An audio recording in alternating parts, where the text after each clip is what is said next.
Hello, everybody. This is the Brett Davis podcast coming to you from Attorney King's studio in beautiful Coronado, California. Today, I'm very honored to have the Rhinehart brothers, of course, who are just doing amazing things in music. The name of the musical, is it a musical play? Is that what we could call it? Yes, it's a new musical. It's called, where's my notes? There it is right there. It's called the Tanner Maverick's Book of Sound. That is correct. That's a very interesting name. Where did you come up with the name?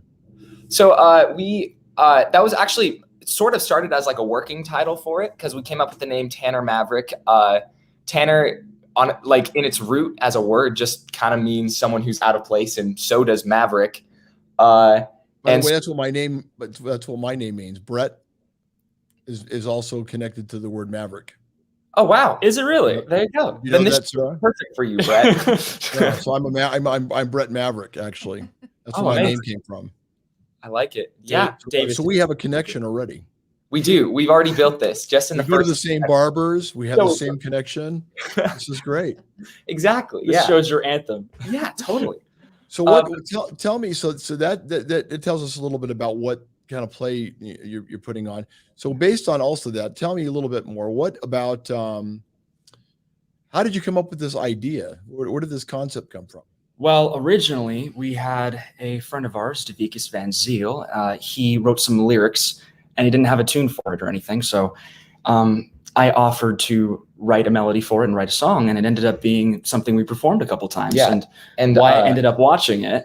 And go ahead. Yeah, so I watched that song get performed, and in that moment, that song is kind of about Davikas, our friend, his journey through like anxiety and depression, and kind of coming to terms with that and realizing that he himself is enough for the people around him. So through that song, I kind of realized if I just heard that one song, I would know everything about Davikas's journey. So that's what this show is really about. It's about connecting to someone through solely the music that they write. Very nice. So Wyatt, you're 18. You'll be going to Berklee College of Music. Yes. Congratulations. Thank you very much. Now, how did that come about? Well, I was actually, since we are writing a musical, I was mostly going through musical theater programs and like trying to audition for those. I got into the UCLA theater program. I got into Manhattan School of Music theater program. And ultimately, when I got my acceptance into Berklee, that was the one that I would tell everybody about. And I would just get so excited about that. And that was really the only solely music program that I applied to. And I realized that I love musical theater, but really writing and creating my own music is what my passion is. So that is how that came about. So we have a friend, Kendall Becerra, who's also been accepted and has an amazing voice and can also act. You'll probably be hearing about each other because you're both going to become very famous. What? Kendall is it's in their play. Right. Yeah, Kendall's in our play. But she's in the play, but she's Destiny is the one that. Oh, Kendall's in the play. Destiny's going to Berklee. Now I've got it. There you go. I've got it. Sorry about that, girls. Not you girls, the other girls. Yeah. So Kendall's in the play, and she's performing, and she's a good friend of the show, and of course, Destiny is going to Berklee. Yeah, who I have not met, but I will probably meet very soon. You will be very, very impressed with her. They're both very impressive girls. I know Kendall's also sang the national anthem for a few stadiums around the country, and she's got an amazing voice. Very talented, like her mom, may I say, and her dad. And so, tell me, Izaiah, you're 20. You're both very young, so you're starting out on a great path. You play jazz piano. In musical is it competitions? Compositions. I compose music. You're a composer. You're Beethoven. Yeah, you could say that. I'm Beethoven reincarnate. I'll take that. But you can hear it. He couldn't. And so tell us a little bit about. And you're going to You were going to MiraCosta. Yes, I'm finishing up my AA degree in jazz piano at MiraCosta this next semester, actually. That's great. And, we're still kind of playing with the options of where I'm going to go afterwards, but I'm trying to get him to come to Berklee. He is very consistently trying to get me to go to Berklee as well, which is a beautiful option as well. But no, it's been a Absolutely, very fulfilling experience. And the jazz studies have been just really helpful when it comes to like composing and writing for this show. For Tanner Maverick, it the way the industry works and the way people write music in jazz is just so helpful for a composition mind. And for myself, it changes everything. Yeah. Well, it's exciting because I've always liked musical theater, and I've always liked musicals. There's a new musical that's out at the movies. Have you seen that? I forget the name of it. I heard getting very good reviews. Or there's a couple. There's In the Heights. There's Dear Evan Hansen's going to be coming out soon. And I think West Side Story's on its way. Yeah, we have a couple. Right, is it called In the Heights? Yes. Yeah, In the Heights is the one that's come out most recently. So I hear very good things about it. Have you seen it? I've not seen it. I've seen the show many a time. Yeah. Yeah, Lin-Manuel Miranda. Beautiful, amazing show. Yeah. So I love that musical theater. I mean, in the 70s, way before probably even your parents were born. There was a guy named John Travolta. I don't know if you ever heard the name. He was in a movie called Saturday Night Fever, and then that launched into Urban Cowboy. So it went from disco to country music, and then he went into Grease. Actually, was next. Grease was the second. Then third was Urban Cowboy. Yeah, but Grease was for him was a huge hit, and I think we need more musicals like what you're doing. Yeah. So give us a little bit of the plot. Tell us a little more about what the plot's about. Well, it's about two brothers, which is fitting because we are brothers. One of whom is 9 years older than the other. The older one's name is Tanner Maverick. The younger one's name is Jason Maverick. And so when Tanner is about 17, he dies. But throughout his lifetime, he has written all these songs and he's placed them down in a book. And it's Tanner Maverick's Book of Sound. And years later, Jason discovers this book. And through these songs that his brother has written, he discovers who he was and what he hoped to leave behind and the struggles he faced. And it helps him face his own struggles. And it really is a journey about both of them. We really pushed the coming of age energy in this storyline. And it's a very edgy and very raw kind of almost punk rock approach we bring to it. But we feel that's, it's very important to hit that style. It's very touching, though, guys. It's very touching. So, Izaiah, where do you think that punk rock thing comes from? Because right now, punk rock's not really on the spectrum, is it? Well, it's an interesting thing because musically we do not sit on the punk rock genre as much, but we have kind of incorporated the energy of punk rock, the just euphoric energy we call it euphoric punk. If anything, that's what the phrase we're trying to coin a little bit with it, because I also just kind of what came about. I also think too, punk rock is something that you can bring into any musical genre. It is its own genre, sure, but it's sort of like an energy. It's the youthful anger, but not the anger that's like, I'm just mad all the time. It's the anger that invokes change. And that punk rock is something that can be infused into any musical genre. And that's really what we've strived to do in all of our music in this show. Indeed. Was there anybody that was in punk rock groups or individual that was inspirational for that idea? Yes, It's been a lot. I did probably most of the punk songs in the show, but I took a lot of inspiration from Green Day and All American Rejects and All Time Low, Fall Out Boy. That whole late 90s, early 2000s punk genre was a huge inspiration. Absolutely. But you're going to go back to Johnny Rotten. Remember Johnny Rotten? Oh, yeah. Johnny Rotten had some interesting stuff. And then there was... what's that other group from England in the 70s? Oh my gosh. Anyway, I know the names. It's not coming back to me, but I used to occasionally go in the mosh pit myself in the 90s. Oh, there you go. The origin.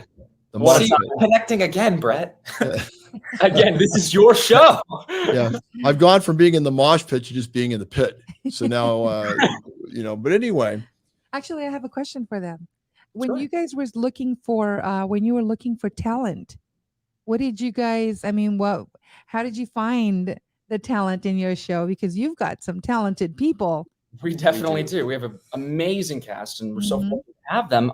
What we ended up doing is, I mean, Wyatt and I have been doing theater basically our whole lives. I've been doing it since I was 5 years old, and so we're pretty plugged into the theater community here, as far as the youth theater, especially. That was our age, growing up here in San Diego, and we put out a casting call on Instagram. We told people to tell their friends, and a lot of people that we knew, they came out to support and try out for it, and a lot of people we didn't know as well. It was a great turnout, and a lot of talent at the auditions. It's true. It's Wow. very true. Yeah. It was a wonderful turnout for the show, and I'm very grateful to have the people that we do have. How many people are in the cast? 16. We have That's pretty 16. solid. It's a solid cast, not too big, not too small. And for the purposes of telling this very intimate and emotional story, it's better to keep it around that size. It'll be good. Yeah. Keep it more intimate. Yes, absolutely. Totally. So who's the director?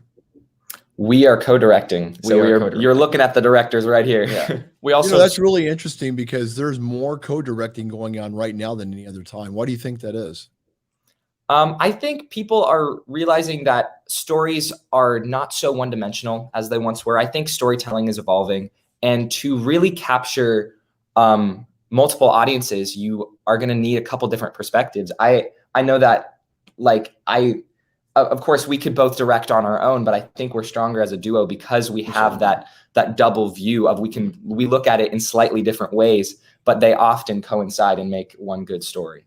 Yeah. And as a group, we've worked together on the music, on the story, on writing it. And here we are co-directing it, co-producing it, and co-starring in it. It really is our baby. Did you guys write all the music? Every bit of it. Wow. So, You guys are so talented. My Thank you. God. Yeah. And you're co-brothers. we are co-brothers. Funny how that works. Not COVID brothers, co-brothers. No. Oh, no. Push through that part. So give me a website where people can go and check out what you're doing. Do you have that, or do you have an Instagram page? Or you guys, if you guys want to go to therhinehartbrothers.com, that's the Rhinehart Brothers, RHINEHART, Rhinehart, therhinehartbrothers.com. That is where you can buy tickets. That's where you can check out links to our Instagram, where all our videos are. It has a link to our TikTok as well. We've posted videos of rehearsal, of songs, of some of the writing process. Yeah. So you can definitely go check out our show up there. Any body slamming? Any body slamming at all in the show? I mean, we can always have to see. This is your show too. If you want us to add it, we'll do it, man. I love it. So and how long does the play last? It is about It's 2.5 hours. It runs for just this next weekend, so August 13th, 14th, and 15th. We have a show at 7 o'clock on Friday and Saturday. Then we have a show at 2 on Saturday and 3 on Sunday. So we got 4 shows total. 13th, 14th, and 15th? Yes, absolutely. That's correct. Over at where?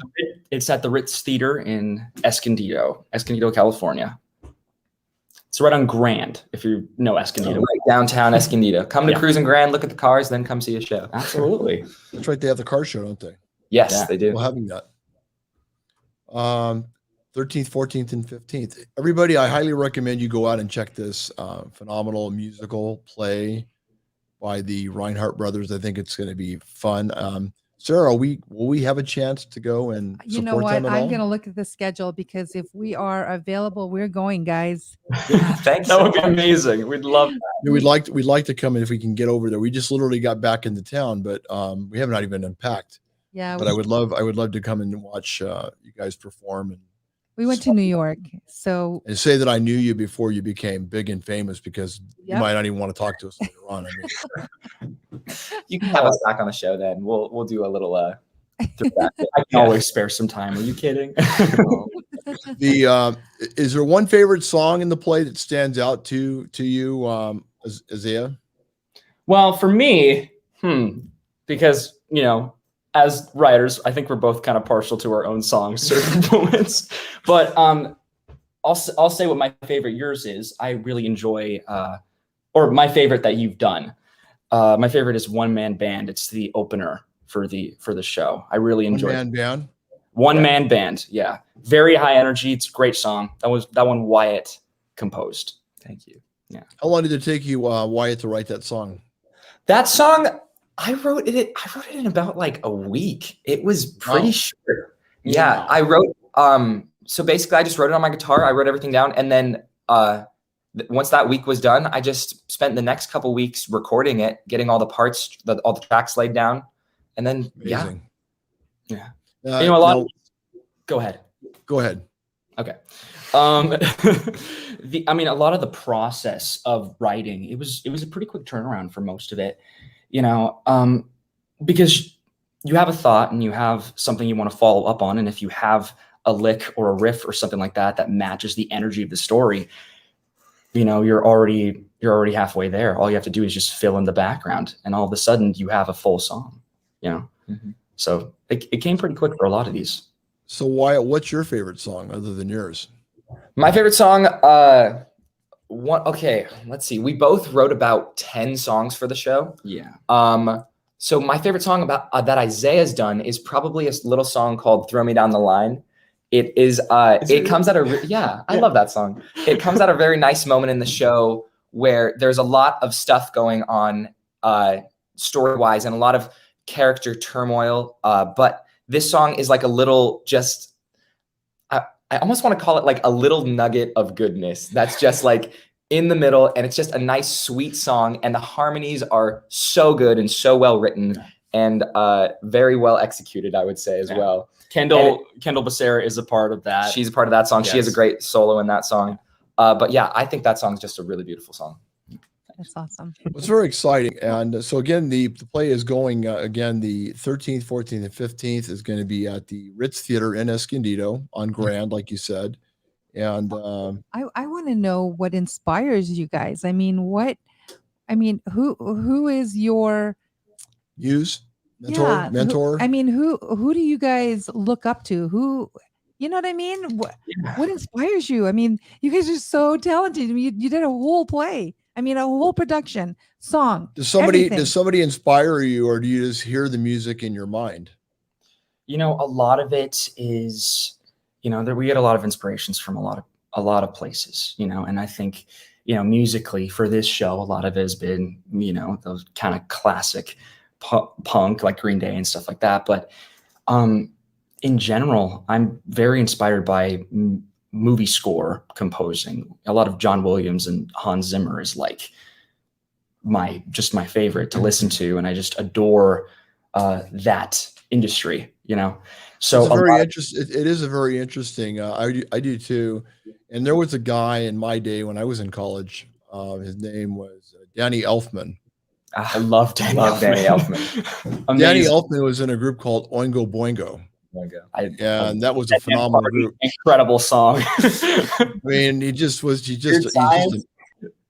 just amazing. And nobody would have ever imagined that he came out of that and became an Academy Award winning composer. And he's just on a whole different level in so many different areas. So I'm thinking of you guys kind of in that light too, because I see you guys probably not being able to be put in a box and being very unique, and everything's always unique, coming from a whole different area than anybody would even expect.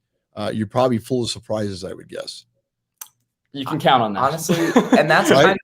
That's kind of what, to answer your question, Sarah, that's kind of what inspires me personally, is that like, I'm always wanting to be striving to do something that kind of breaks that boundary, to kind of go out of the box. So I'm writing a musical this fall. Once the musical closes, I'm going to be producing my own original music and getting that recorded and out on all streaming platforms.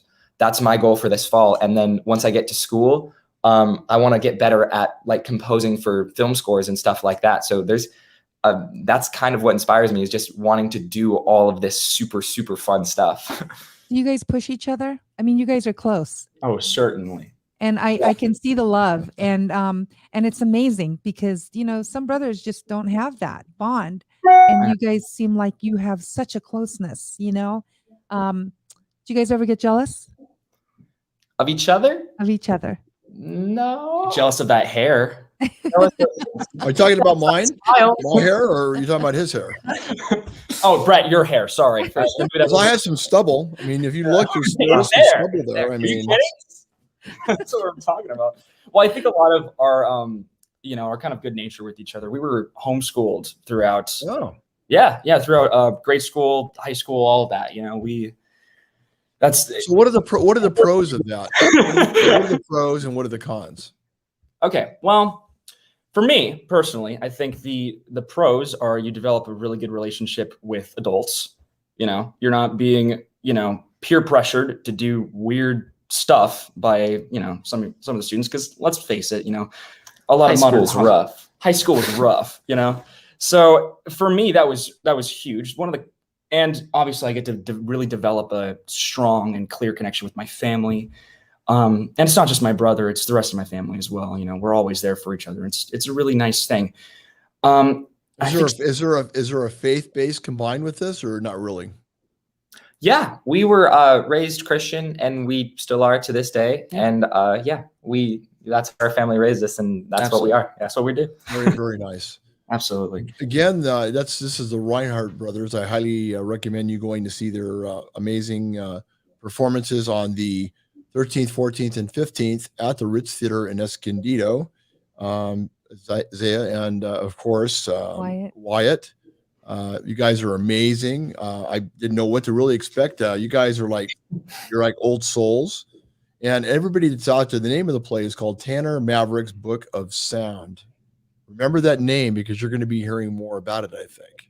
It's not going away, I don't think. It's going to be revised, I think, in the future. So a good classic always replays itself. These guys are going to be big stars. I think so too. Big stars. If you guys can go out there and watch them now, maybe get an autograph. Yeah, guys. Maybe I should get an autograph now. Yeah. Maybe I should get about 100 of them, and when they go up to like $1,000 each, I can make a really good profit. I'll send it over digitally. There you go. Right? Danny Elfman's going to be sweating. You guys are coming after him, I think. Totally. Him and John Williams. I also love John Williams, by the way. Oh gosh, it's so true. It's amazing composer. Just an amazing brain, just like you guys. Thank you for both being on my show. Oh, it's been a Thank you for pleasure. having us. Yeah, Yeah. thank you so much. Thank you so much, guys. Stay online, okay? Okay. I have something to ask you guys after the show. You're going to ask if they're single? No. I think they're focused on their career, Sarah. No. Everybody take care. I want to thank my sponsors, because without the sponsors, there's no show. There's no IQ podcast. So, of course, I'd like to thank Attorney King for always believing and being my brother and sponsoring the show and just always giving us such good insight. Thank you, King, for everything you do. Cody Martinez and Saquon Casino and Resort. Always great to have you in our corner, and we love working with you. And we look forward to doing a great Halloween party coming up, hopefully October 1st. Also, the Indian Motorcycle of San Diego has been a sponsor since day one and was there when everybody closed down. Tim Broadhead was there and showed up and took care of us. So I'll never forget that, Tim. Thank you for what you do. IB Fitness. Marina Teal, thank you for what you've done and all your support since the time we've known each other. You've always been there, and we always find ways to agree to disagree, and I always love working with you on things. And of course, Nikki Rotten's. If you haven't got a chance, go to Nikki Rotten's and have a Rottenburger. It's phenomenal. It's phenomenally rotten. Everybody take care. And again, this is the Brett Davis podcast coming to you from IQ Podcast Studio in Coronado. Everybody take care, and God bless.